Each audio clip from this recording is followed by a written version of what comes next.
Pauta de análisis. Son 8:06 de la mañana y bueno, para algunos el tránsito entre Gabriel Boric y el gobierno de José Antonio Kast tiene un nombre. Por ejemplo, Eugenio Tironi dijo que esto se llama la resaca. Lo tenemos aquí en los estudios de Radio Pauta. Muchas gracias, Eugenio, por estar aquí. Pero antes de entrar en este intervalo, quería ver cómo evalúas tú la cadena nacional del presidente José Antonio Kast de ayer. ¿Por qué? Porque finalmente el gobierno sacó adelante su mega reforma en los tiempos que el ministro Quirós dijo, julio, que mucha gente decía, no, en julio va a ser imposible. La sacó y la sacó con el corazón de su reforma bastante impecable, sin rasguños. Pero lo que hizo en lo esencial el presidente ayer fue correr el horizonte y decir, y ahora vamos por seguridad. ¿Cómo ves tú ese relato que instala el gobierno ayer? Me parece bien, me parece que ha sido exitosa en el sentido de su gestión. Yo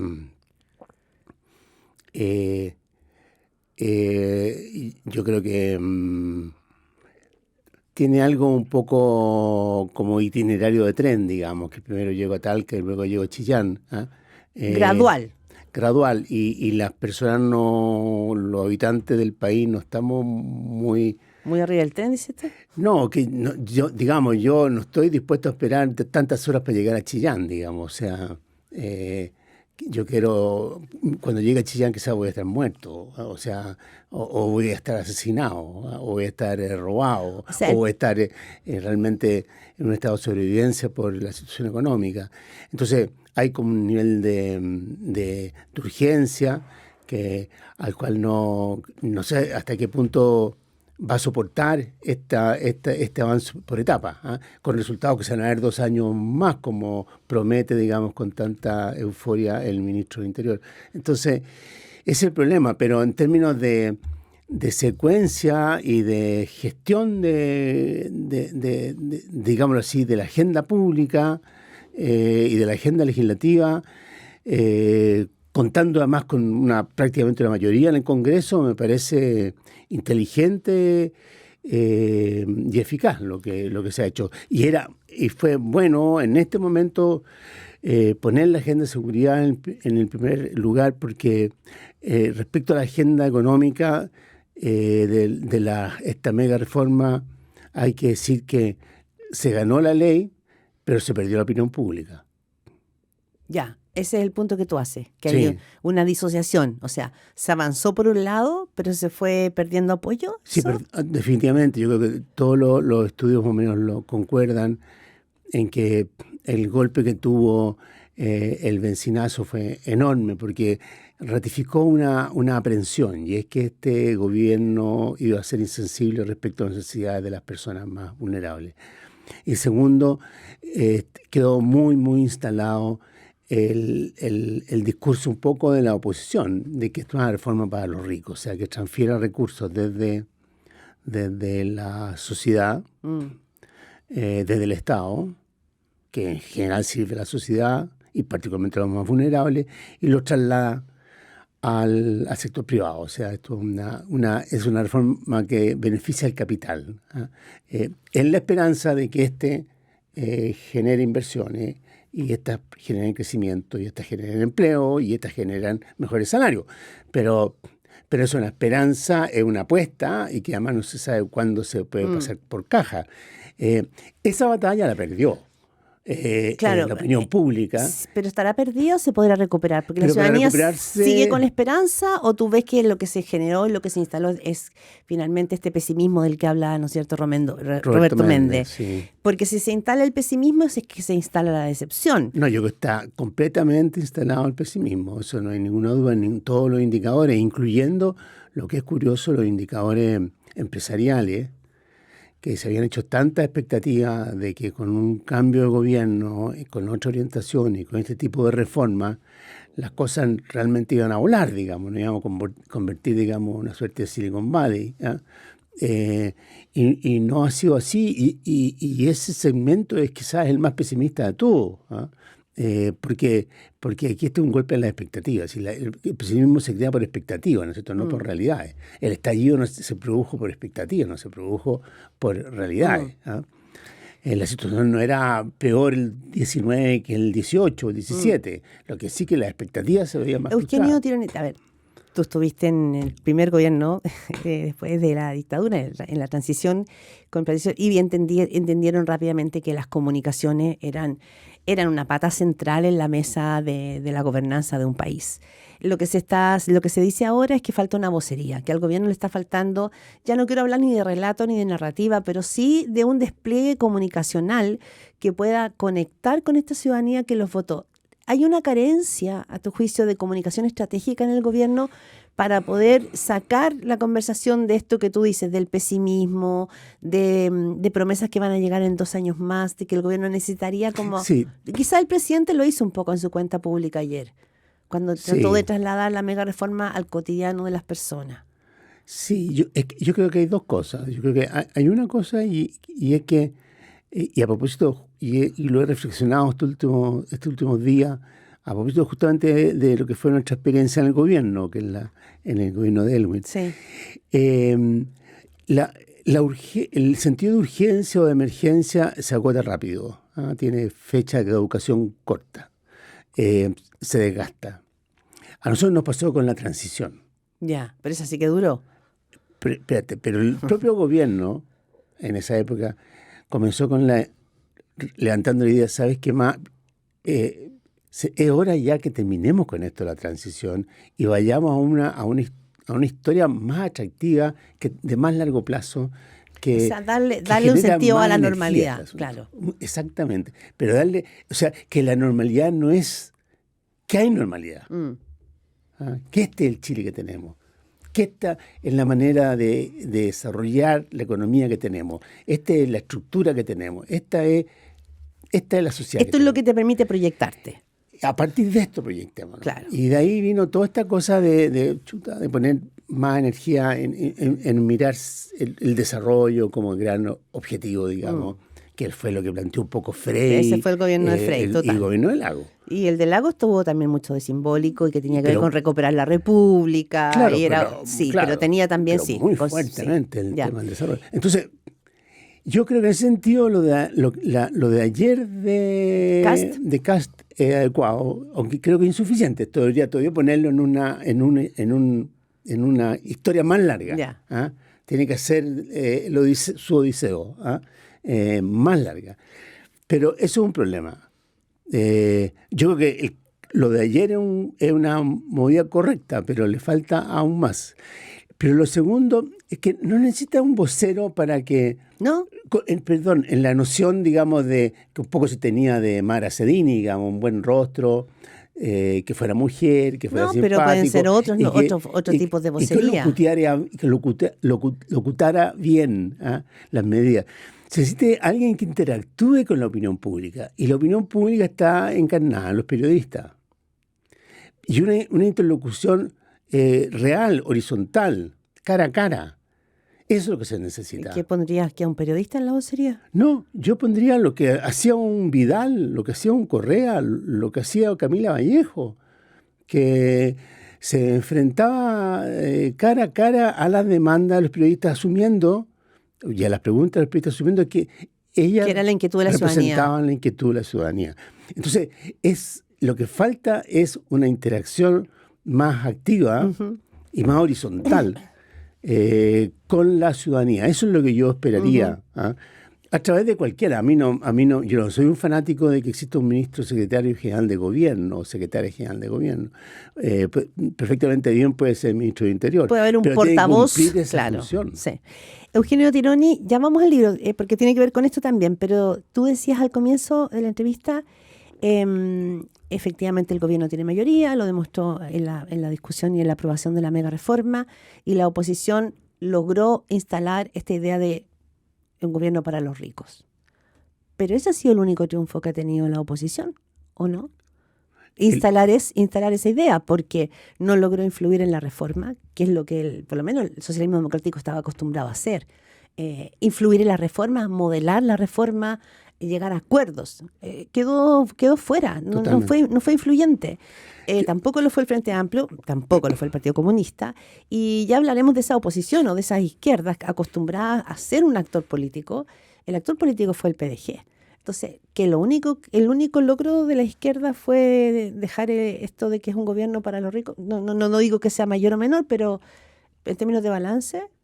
Pobre balance, porque yo creo que la actual oposición no ha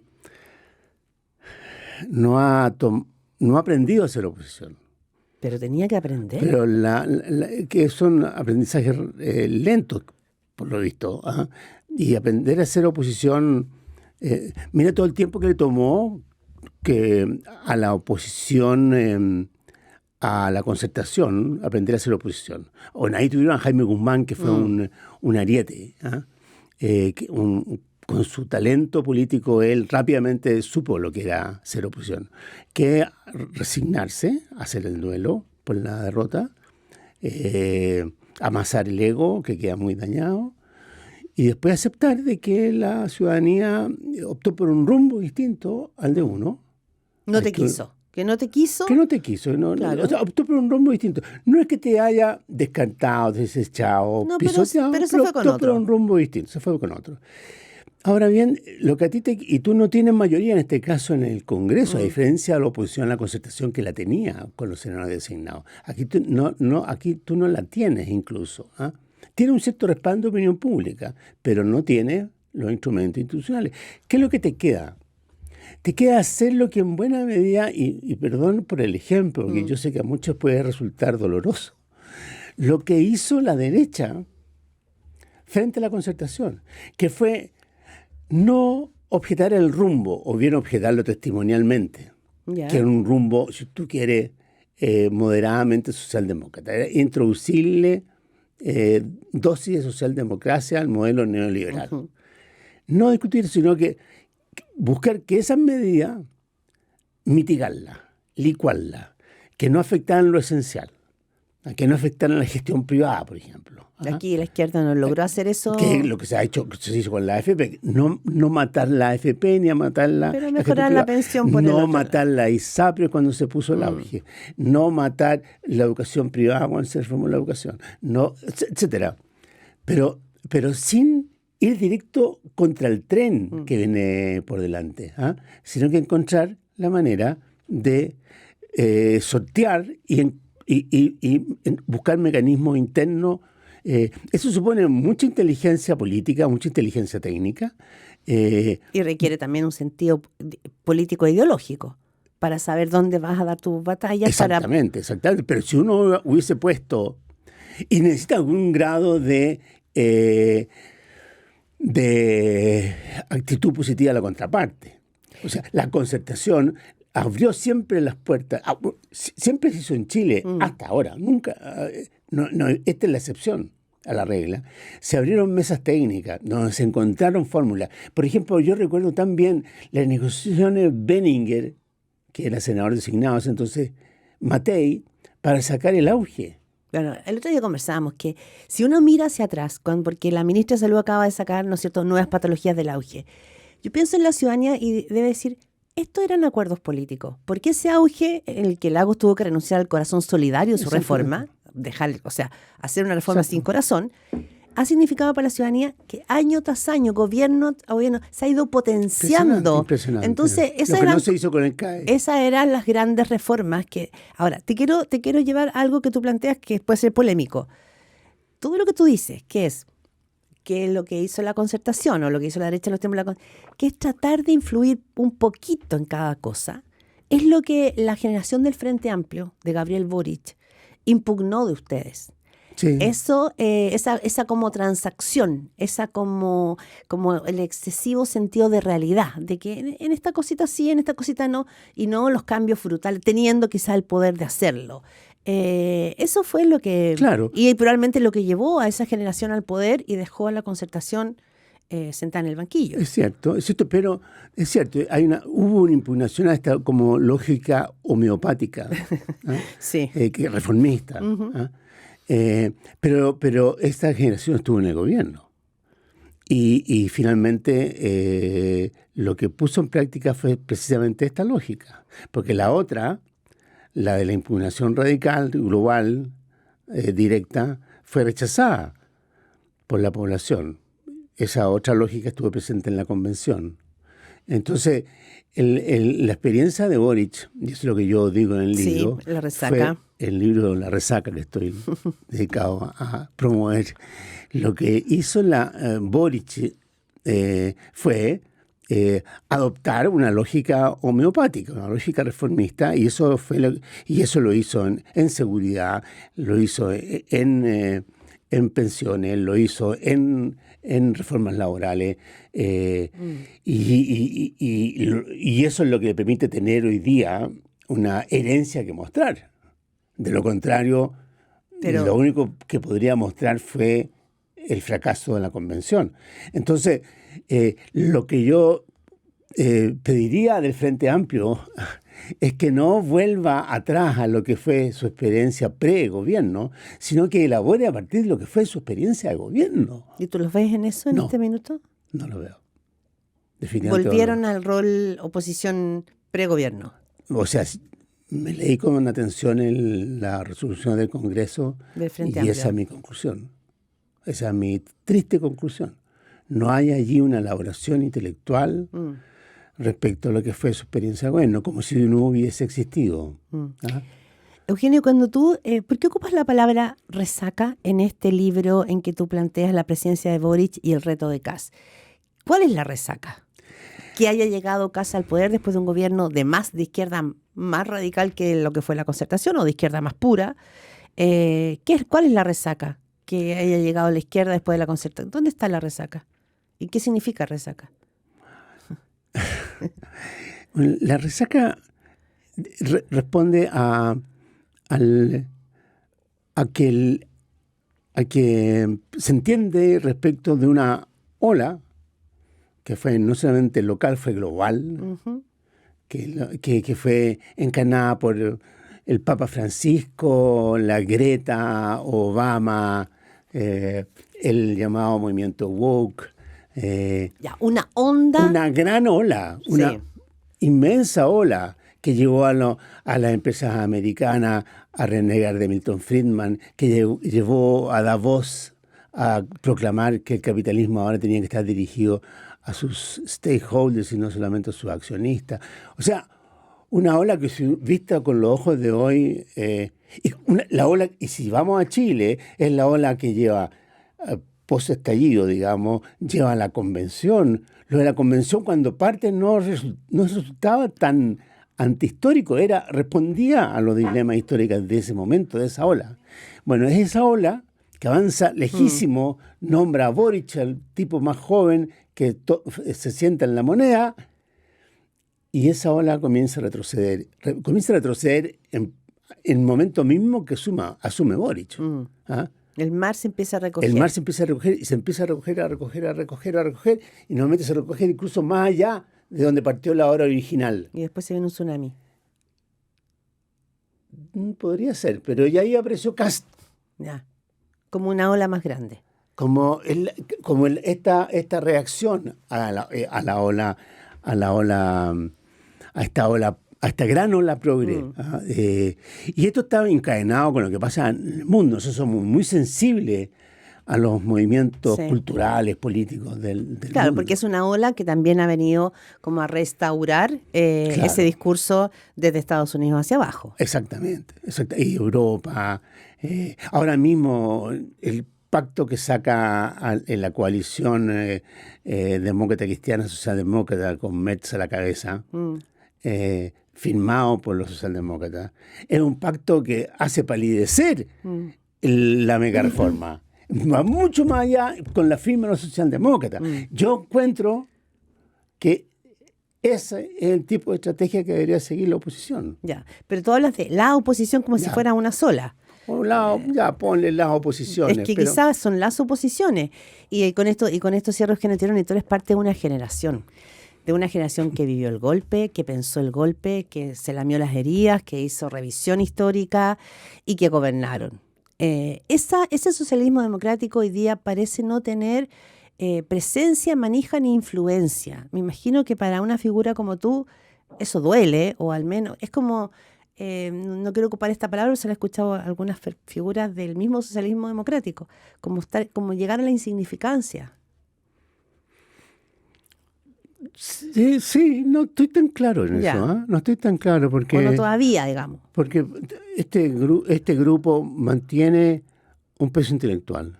Ah, sí, no sé. No. Pero un poco por vacío, ¿ah? Porque a mí me cuesta comprender cómo... Hablo desde el accionar político. ¿Ah? Más bien hablo desde el accionar Claro, político. pero admitamos, o sea, y resaltemos que ahí hay un vacío del Frente Amplio que es incomprensible. Digamos, ahí están el mayor número de doctorados por número de militantes, ¿ah? Y probablemente la militancia con mejor escolaridad, mayor escolaridad, y no está surgiendo de allí un pensamiento original, ¿ah? Ya. Entonces, y sigue saliendo de los viejos. De la Concertación. Los viejos de la Concertación son más jóvenes que los jóvenes del Frente Amplio, desde el punto de vista intelectual. ¿Ah? Mucho más jóvenes. O sea, lo que plantea Brunner respecto a educación está a años luz respecto a lo que plantea el Congreso del Frente Amplio respecto a educación. Esa es la verdad. ¿Ah?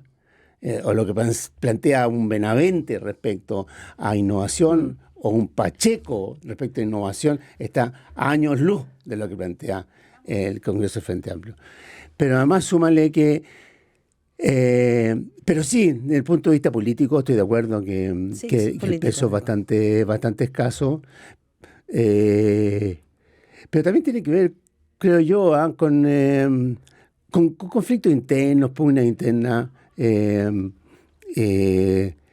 pero que podrían ser subsanadas, digamos, si hubiera un cierto liderazgo. Ya están grandes para ese tipo de peleas, ¿no? Eugenio Tironi, es sociólogo, acaba de sacarse un nuevo libro, La resaca, la presidencia de Boric, el reto de Kast, salió recién, y lo lanzan el próximo miércoles. El próximo martes 11, en el CENIA, a las 7, con María José Naudón y Gabriel Boric. Así que ya está, recién salido del horno.